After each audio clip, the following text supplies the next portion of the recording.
नाव काय पडे मी अभिजित. तर तुम्ही पहिल्यांदा खाताय का ही भेळ? नाही नाही, ही बेल मी 5वी पासून खातोय, कारण की ही बेल जी आहे ना कोल्हापूरची आहे, म्हणून मी कोल्हापूरचाच आहे. ओके. तर एक कोल्हापूरची टेस्ट तुम्ही खाल्लेली आहे 5वी पासून, आणि इथं मिळते ते वेळेची टेस्ट सेम आहे का काही वेगळे? सेमच आहे, कारण की जे रेसिपीचे जे पदार्थ आहेत ना, ते पदार्थ ते आमच्या इकडून आणतात. ओके, कोल्हापूरवरूनच येतात, त्यामुळे टेस्ट मध्ये तर काही चेंजेस नाही.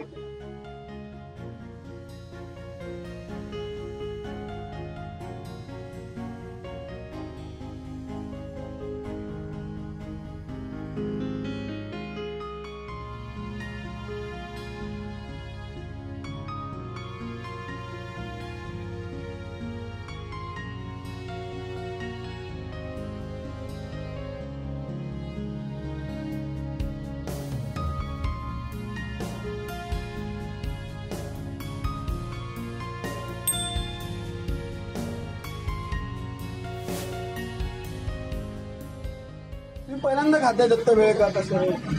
First time. ओके. तिखट, चटपटीत आणि गोड फ्लेवर मस्त मिक्स झालं. कोल्हापूरचा फील आहे का? एकदम व्यवस्थित.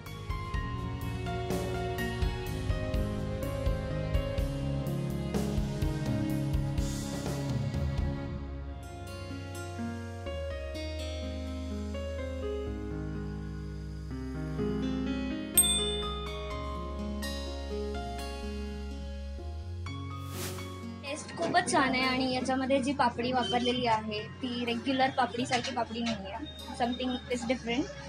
आणि बाकी खूपच मस्त आहे. क्वांटिटी कशी? मजा करा एवढी आहे ना? क्वांटिटी व्यवस्थित आहे.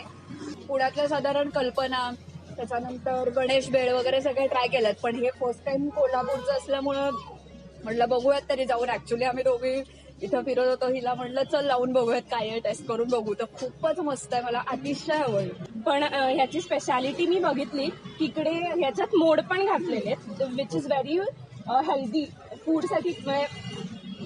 पाणीपुरी किती हेल्दी नसली तरी त्यात हेल्दी पदार्थ आहे ना. आणि everyone should try this at least.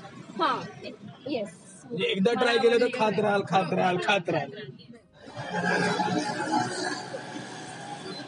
शक्तीने हेल्मेट घालताय ना, घातलं पाहिजे. आणि नो पार्किंगचा किस्सा चालू आहे म्हणून गाडीवर बसून घालतोय मी. तर चॅनलला लाईक करा, शेअर करा, सबस्क्राईब करा आणि कमेंट करा. आणि हो, पाणीपुरी खायला विसरू नका, हेल्दी असते बरं का.